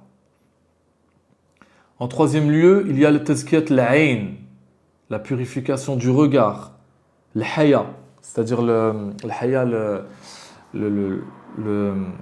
haya, en français, j'arrive pas à trouver le mot haya, c'est-à-dire ouais, le respect. Voilà. La lumière, ne voir que la lumière, la pudeur, voilà, la pudeur, merci. La pudeur. Ensuite, il y a ne pas voir le haram, baisser le regard devant les femmes, etc. Ensuite, il y a tazkiyat al-qalb, la purification du cœur. Être sincère, toujours avoir la sincérité, le détachement de la dunya, l'amour pour Allah, l'amour pour la vérité. Ensuite, il y a tazkiyat al-nafs, la purification du moi inférieur, l'ego, l'orgueil, la colère, la jalousie, la haine, la vengeance, le désespoir, etc. Ensuite, il y a tazkiyat al-ruh, la purification de l'âme. Alors, elle nous dit, la sœur, excusez-moi, elle nous dit, tu parles des zuhri dans tes contenus, aucun verset hadith en parle. Je ne répondrai pas à ça, ma sœur. C'est un autre sujet. Voilà, on ne parle pas des zuhri là. Enfin, si, mais indirectement. Ensuite, il y a donc je disais, la purification de l'âme, tazkiyat al-ruh, le lâcher prise, être relié à Allah, etc., etc. Et enfin, la dernière étape de la purification intérieure qui est le fana. Le fana, c'est l'extinction du faux soi dans la présence divine. Donc chacune de ces étapes, c'est une porte vers un dévoilement. On appelle ça les 7 hujub, les 7 voiles. Chaque voile levé ouvre un accès plus profond au Coran intérieur. Donc, sans l'imam, même un cœur purifié peut se perdre dans la lumière. Écoutez bien ce que je vous dis. Sans l'imam, même un cœur qui est purifié peut se perdre dans la lumière, subhanallah. Pourquoi? Parce que l'imam, c'est le fil d'or qui relie tous les mondes entre eux. Il va orienter le cœur purifié, il va protéger des illusions spirituelles, il va décrypter les visions intérieures, il va stabiliser la conscience du disciple dans la présence divine. Pourquoi? Parce que le diable se déguise aussi en lumière. Et seul l'imam peut distinguer la vraie lumière de ses contrefaçons. J'ai reçu beaucoup de patients en séance, en accompagnement, plein de zuhri qui sont illusionnés par les shayatines, par leurs djinns. Il y en a une, elle me dit, j'ai rêvé du prophète Moussa, du prophète Isa, du prophète Mohammed. L'autre, il me donne ça, l'autre, il me tend un objet, l'autre, il me prend dans ses bras, l'autre, il me fait ci, l'autre, il me... Que des illusions, que des illusions. Shaitan peut se draper en lumière, mais c'est de la fausse lumière. Parce que le diable ne vient jamais avec sa vraie apparence, parce que tu vas savoir que c'est le diable. Donc il vient te leurrer avec des faux rêves. C'est ça le danger. D'accord, le danger dans le... Comment dire oui, ça te rappelle... ouais, le sorcier qui se déguisait en connaisseur. Laisse tomber. Donc voilà, les entités, les djinns sont des êtres farceurs, manipulateurs, vicieux et pervers. Lucifer, le porteur de la fausse lumière. Lucifer et Satan, c'est une seule et même entité, c'est la même entité. Avant d'être maudit par Allah, il était Lucifer, il était le porteur de cette lumière. Après avoir reçu la malédiction d'Allah, il est devenu ce qu'on appelle Satan. Mais c'est la même entité. C'est la même entité avec deux vibrations différentes. Lucifer égale Satan. Et dans la franc-maçonnerie, dans les élites lucifériennes adorent Lucifer, le porteur de la fausse lumière. Alors, oui, il peut prendre l'apparence des anges, hein, le diable. Il peut prendre l'apparence des anges. Je vais vous raconter une anecdote. Il y avait un saint, un grand saint parmi les plus grands awliya Allah, Cheikh Abdel Qadir al-Jilani. Il était en train d'adorer Allah, plongé dans la méditation, dans le dhikr, et à un moment, il voit de la lumière. Il ouvre les yeux, il voit beaucoup de lumière dans le ciel. Et il voit, waouh, imagine, il voit de la lumière, il voit des manifestations magnifiques, des couleurs, etc. Et il entend une voix lui dire « Ya Abdel Qadir, tu as atteint un tel degré de rapprochement avec moi que je t'autorise à faire ce que tu veux, tu seras pardonné. » Et il lui a dit « La'anatullah alayk, que la malédiction d'Allah soit sur toi. » Et cette lumière, elle s'est transformée en ténèbres, en fumée noire, qui a pris la forme d'un être, c'était Iblis, hein, et il lui a dit « Bravo à toi, Ya Abdel Qadir, comment as-tu su que c'était moi le diable, que c'était moi Iblis ?» Et il lui a dit « Par ma connaissance du verset où Allah dit « Wa'abud rabbaka hatta ya'tiyaka al-yaqin » En français, « Adore ton Seigneur jusqu'à ce que te vienne la certitude. » La certitude, c'est la mort.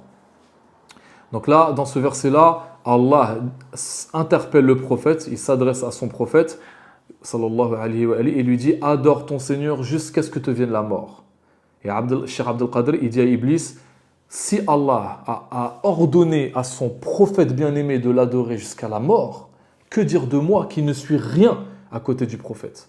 Et c'est là où j'ai su que tu étais le diable. Et il lui a dit « Bravo à toi, Ya Abdel Qadir, c'est ta science des versets d'Allah qui t'a sauvé. J'ai égaré près de 70 soufis avec ce procédé. » 70 soufis, 70 awliya, il les a égarés. Donc, le diable peut revêtir la lumière. Et c'est ce qui se passe donc, j'ai en consultation beaucoup de Zuhri qui sont illusionnés. Beaucoup, hein. J'en reçois, il y en a une, elle m'a dit quoi? Elle m'a dit, je suis la reine des mondes, comme ça, hein. La reine des mondes, j'ai des armées multiples devant moi, j'ai été mandaté pour libérer les âmes souffrantes ici-bas sur terre. Là où je vais, dans toutes les turuq où je vais, les cheikhs, ils se battent pour m'avoir avec eux, etc. Comme ça. Et je lui ai fracassé son ego, mais avec classe et finesse. Et après, je l'ai bloqué. Salam alaikum. C'est grave, hein, d'être autant, subhanallah, autant illusionné dans l'ego spirituel. C'est grave, hein, c'est très grave.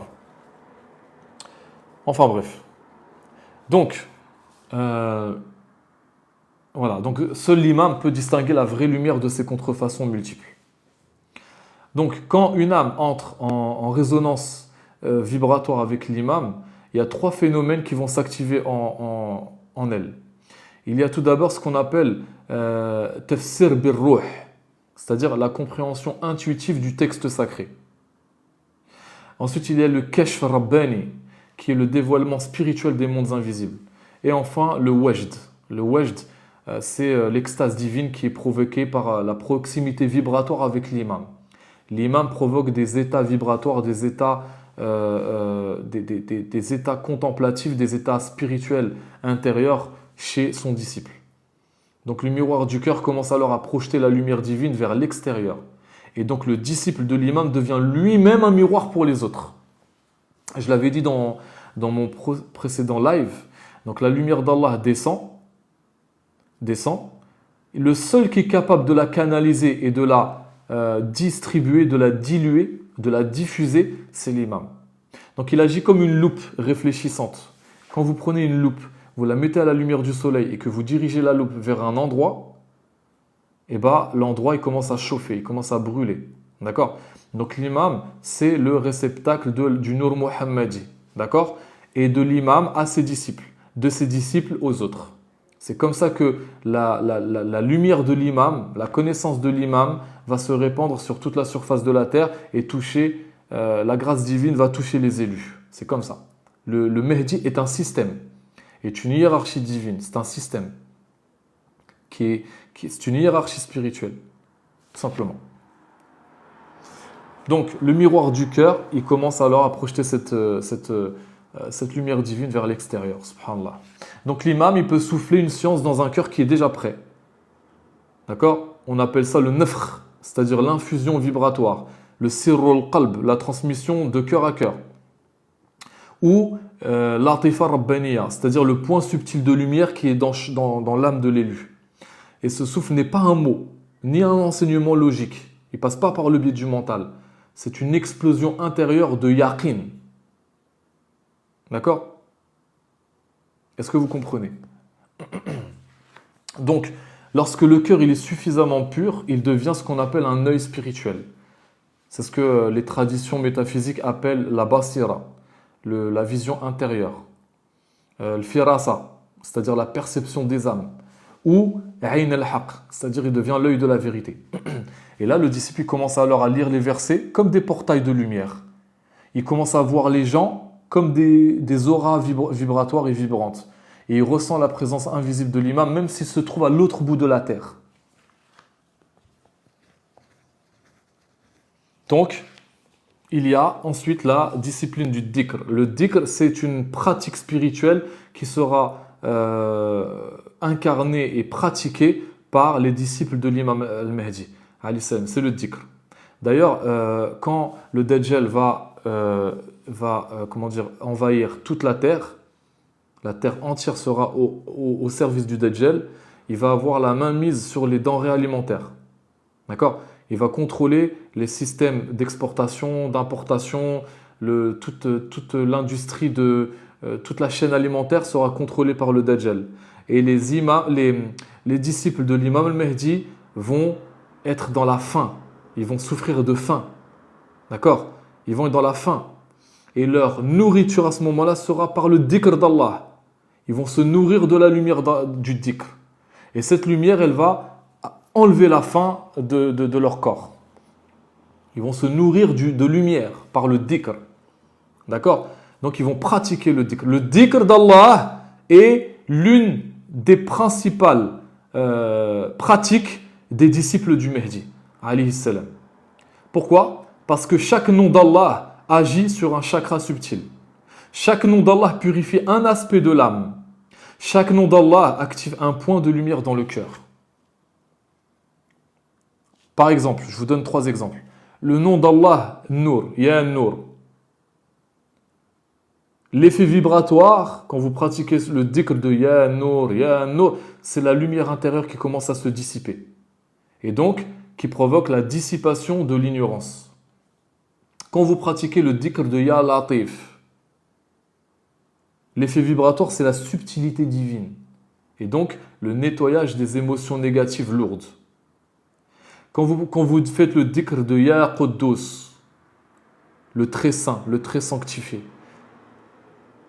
c'est la sainteté absolue qui commence à se manifester à l'intérieur. Et vous désactivez les désirs.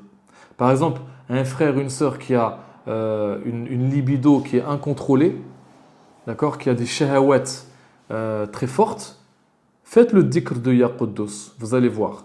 Vous allez voir que votre libido, vos shahawat, elles vont se désactiver instantanément. Ala bi dhikrillahi tatma'innal qulub. Exactement. D'accord? Pour les célibataires, etc., etc. Parce que les Zuhris, ils ont une énergie sexuelle très forte. Très, très forte. Donc, Ya Quddus. Oui, oui, je vais faire un... En fait, je suis en train d'écrire un livre. Je suis en train d'écrire un livre qui va rassembler au moins entre 500 et 700 pages où je vais expliquer tout ce que je suis en train de vous dire là, dans mes lives, etc. D'accord? Je vais expliquer tout ça, avec les noms d'Allah, l'effet vibratoire de chaque nom d'Allah. Je vais expliquer tel nom d'Allah, il agit sur ça, sur ça, sur ça, etc. Et je mettrai en vente mon livre parce que c'est un travail colossal. Ça me prend énormément de temps. Je ne sais pas quand je vais le sortir, mais ça va être sous forme de e-book. Et je vais le vendre, voilà. Et je vais donner mes techniques personnelles, etc. etc. Inch'Allah. Donc je ne sais pas quand, mais voilà, ça me prend énormément de temps. Donc, le dhikr régulier, profond, sincère, transforme l'âme en miroir divin. Subhanallah. Masha'Allah. Bon, je vais m'arrêter là pour aujourd'hui. On continuera ce live, Inch'Allah. D'accord? Je peux répondre à quelques-unes de vos questions si vous voulez, il n'y a pas de problème. Donc, bismillah, si vous avez des questions, les frères et sœurs.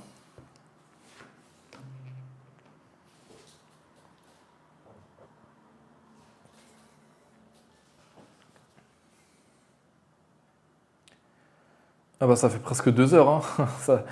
Ça fait presque 2 heures que je suis en live. Et je vais mettre ça sur YouTube, donc il ne faut pas que ça soit trop long non plus. Donc si vous avez des questions, n'hésitez pas. Qu'Allah vous protège. Merci beaucoup. Où as-tu eu ces connaissances? C'est des connaissances qui... C'est un cheminement depuis plus de 20 ans. Voilà, ma chaîne YouTube, c'est Nour Guérison, comme écrit sur TikTok.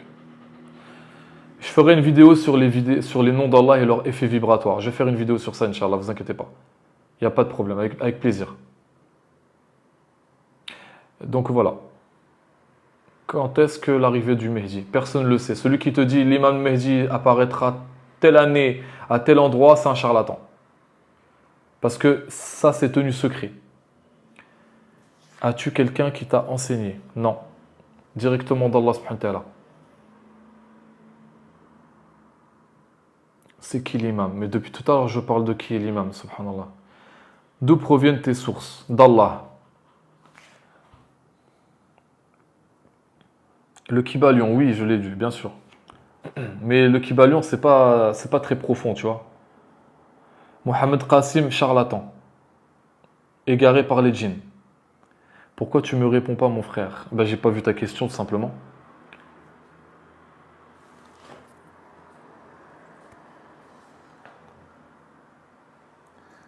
Merci Den80, barakallahu fik.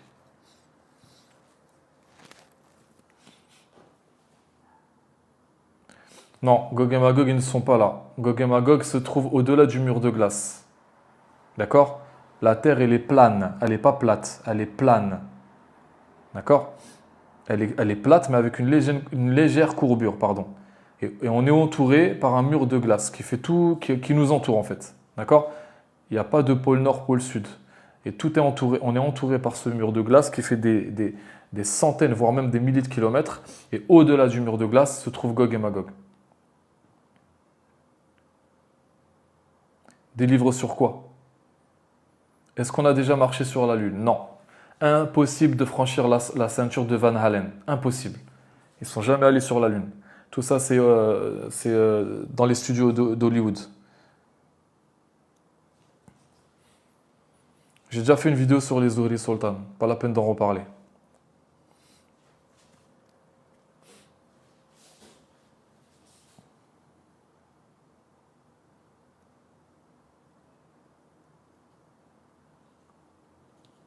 Bon, merci beaucoup. Non, ce sont... Merci beaucoup, Den80. Barakallahu fik. Merci beaucoup. Quand tu parles de l'imam, elle m'a dit, et j'espère que tu parles pas de tous les imams. Tu parles de qui elle m'a dit? J'ai pas compris. J'ai vu l'évolution des premiers lives à aujourd'hui. Tu as eu la permission d'évoquer ces sujets. Exactement, Linouche. Mashallah alik. Tu es très forte, très observatrice. Mashallah. Exactement. Je dis rien, tu vois. Mais bon, tu sais très bien. Merci Hamza, barakallahu fik. La rediffusion, c'est sur YouTube. Voilà, YouTube, ma chaîne c'est Nour Guérison, comme c'est écrit là, sur TikTok. Et je vais remettre le live sur TikTok sous forme de plusieurs parties en fait.